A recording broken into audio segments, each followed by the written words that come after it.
Welcome to the JVS Career and Employment webinar on cover letters. We are going to be talking about cover letters today, as well as thank you notes to cover a couple of the different areas of writing you'll encounter in your job search. We'll look at the purpose of cover letters, styles and content, and then discuss thank you notes. So, to start, what is the purpose of a cover letter? Overall, the purpose is to expand on the key points of your experience, paid work experience, volunteer experience, or school experience, demonstrate a little more of who you are and your personality, and create compelling content to also review your resume. If the reader likes your letter, they will be more likely to look at your resume. Then, what does the cover letter do? A cover letter must grab the hiring manager's attention.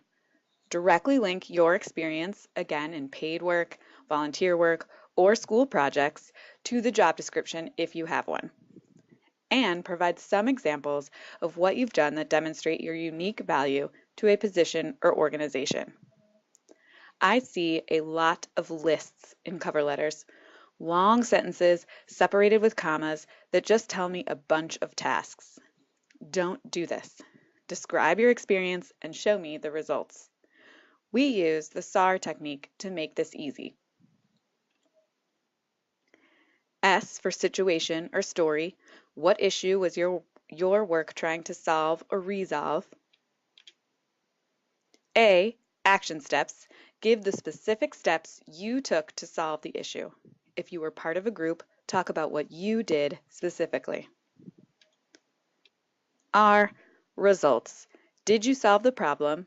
If so, how and what was the result?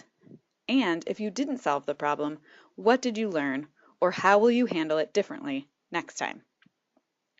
For example, if at camp you wanted to address the number of campers that were homesick, so you developed a program or a group activity to help the children cope, and as a result you had more engagement and participation from campers and less crying at night, you might use this example to show the issue, what you did, and the result of the steps you took. How do you know what the hiring manager wants? Imagine sitting in front of a stack of resumes and cover letters that need to be reviewed for just this one job with 1,000 other things going on in the office.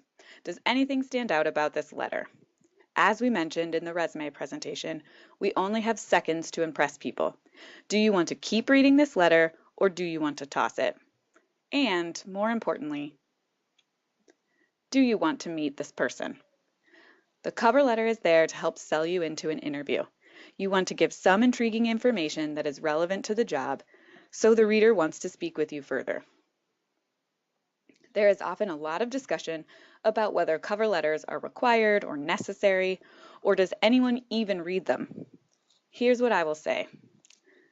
Cover letters are an opportunity to take a blank piece of paper and use that whole page just to describe why you are the best person for the job.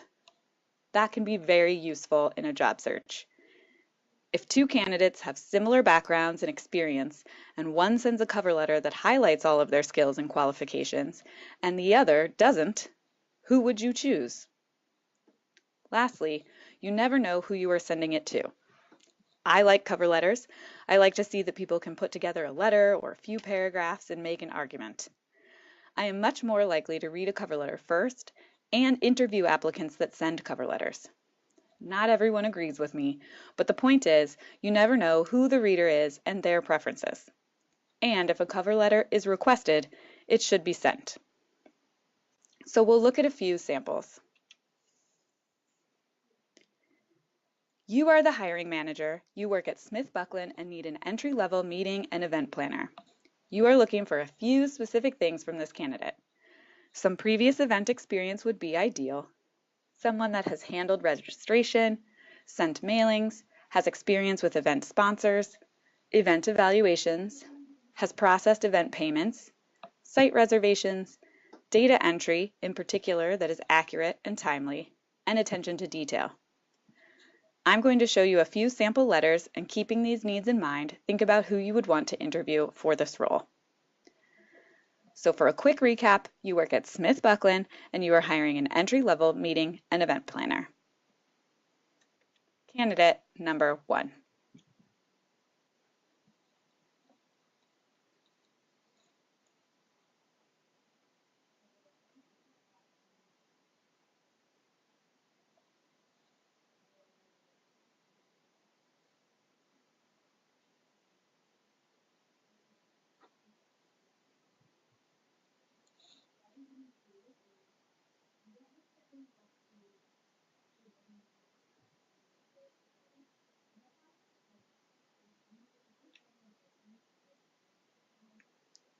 Candidate number 2.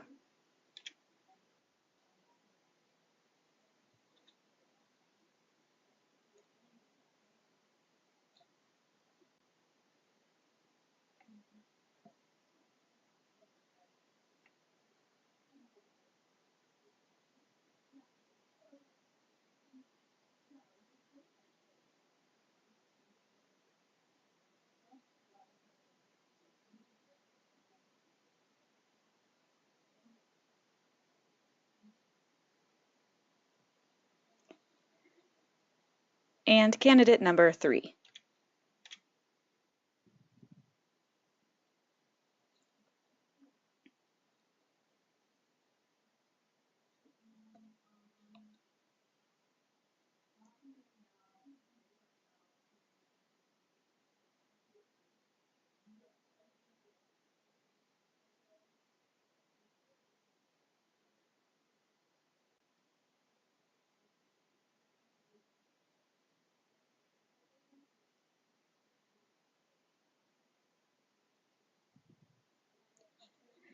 Now let's go back through them and discuss. Candidate number 1. Who would interview this person? My hope is no one. Here are some of the issues with this cover letter.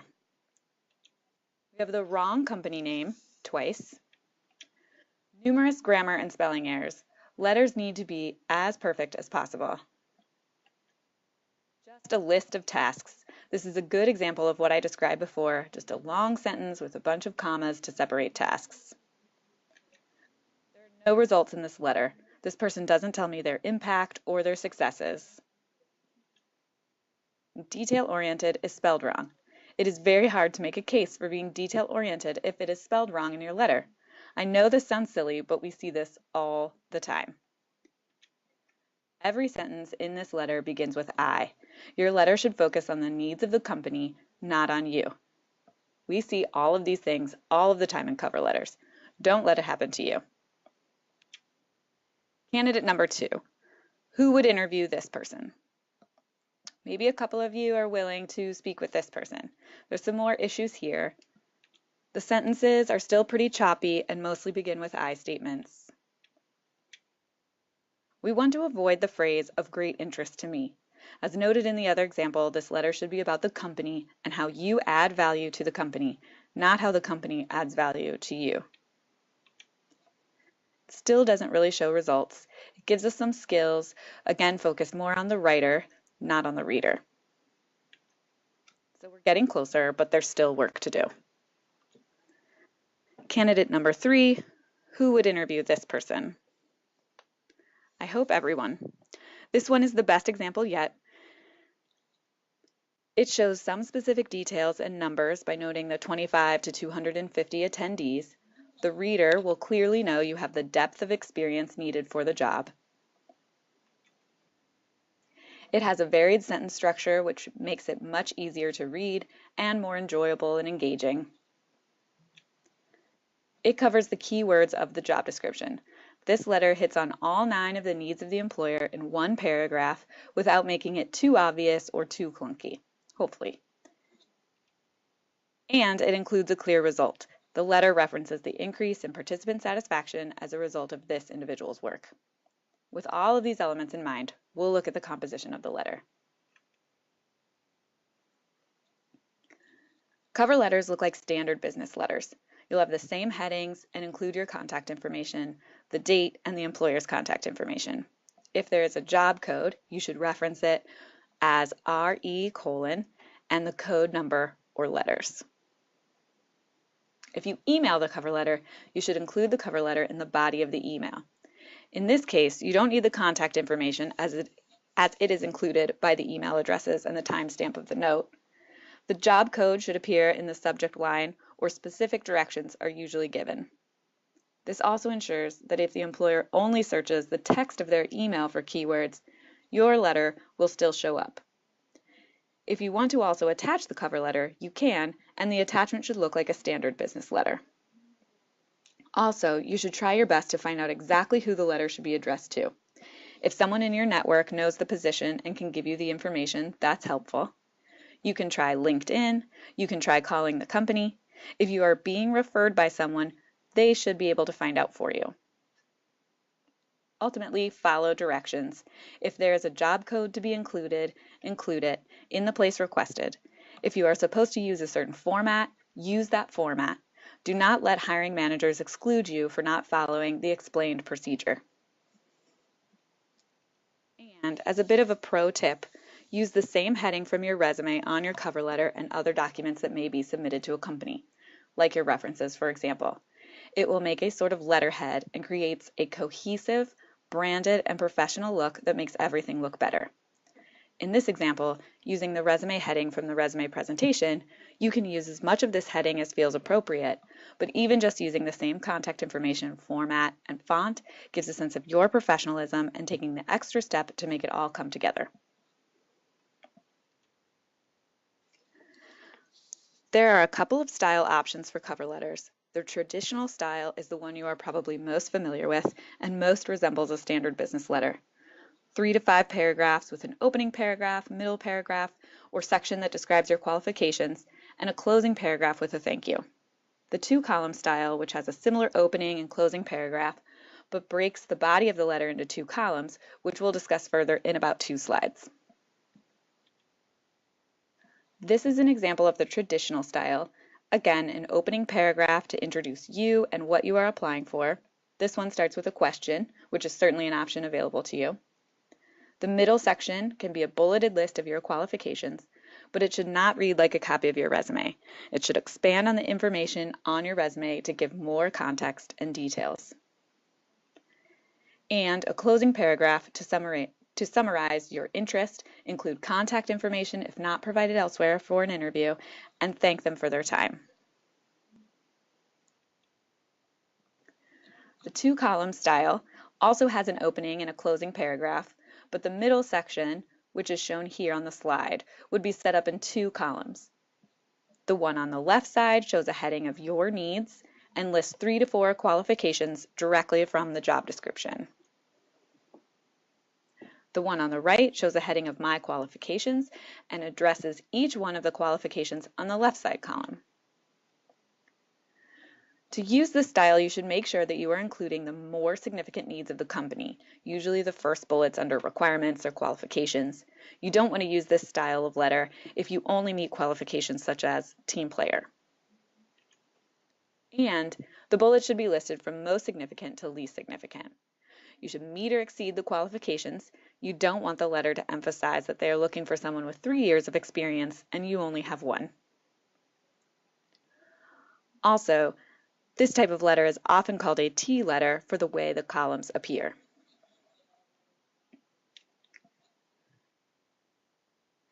Now for the content of the letter.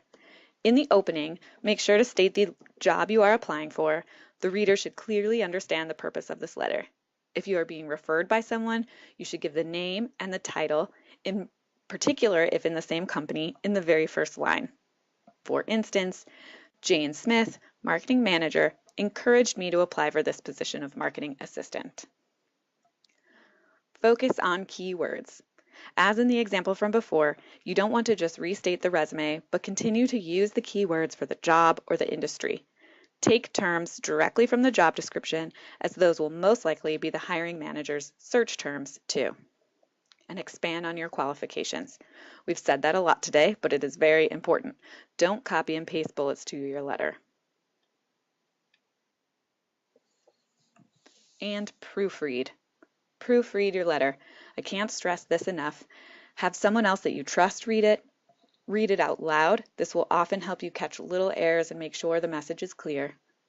Cover letters, like resumes, LinkedIn profiles, emails that are sent to a company or a contact, must be error-free. HR is often looking for ways to easily eliminate people, and grammar mistakes are an easy one. Don't let people eliminate you from consideration for things we can fix. As I mentioned, we'll look at thank you notes quickly too. As you can see, some surveys show only 4% of people send thank you notes, meaning it is a great way to stand out. Yes, people appreciate them, and yes, people anticipate them. You should send them in a timely manner within 24 hours of the meeting, and you should send one to everyone you spoke with. If it was a panel interview or you met with 4 people, you should send notes to all 4 people or the full panel. If you didn't catch everyone's name or information, you should include in your thank you note to your contact, HR or the hiring manager, to please send your note along to everyone. If you are sending them to multiple people, make sure you vary the content. I don't think most people compare thank you notes, but just in case, you want to make sure people know you wrote them a personal thank you note. For the handwritten versus email debate, you can consider doing both. You don't have to choose. Mostly, you'll consider the timing. If you are interviewing on a Thursday afternoon and they say they hope to make a decision by the end of the week, send it via email. Hopefully this way they get it before they are making a decision. If they said you won't hear for a few weeks, you could send a handwritten note. I have also had clients take blank note cards with them to the interview. After the interview, they can go to reception or to the building lobby and write the thank you notes. You then go back to the office, give them to the receptionist, so the interviewer gets a handwritten note on the very same day. As for what to say, you will thank the person for their time, restate your interest in the position and why you are a good candidate. This is a chance to sell yourself into another meeting. Short and sweet is fine here. However, you can also use the thank you note as an opportunity to correct something in the interview or expand on something you didn't mention or didn't complete. You might overcome objections, share how you've solved a similar problem, or highlight qualifications missed. If you forgot to mention a class project that specifically studied current marketing trends, or how you worked for a family member one summer at their business, you can use the thank you note to explain that. If you just didn't have an answer for a question in the interview, it happens. We all think about the perfect thing to say about 2 hours too late. Again, you can use the thank you note to answer that question. More information on this was included in the materials provided to you at the beginning of the summer with more examples. Ultimately, for both cover letters and thank you notes, be compelling and succinct. Use your personal brand throughout your communication with companies and be gracious and assertive to express your qualifications for the role. Thank you for listening, and we look forward to talking to you again soon.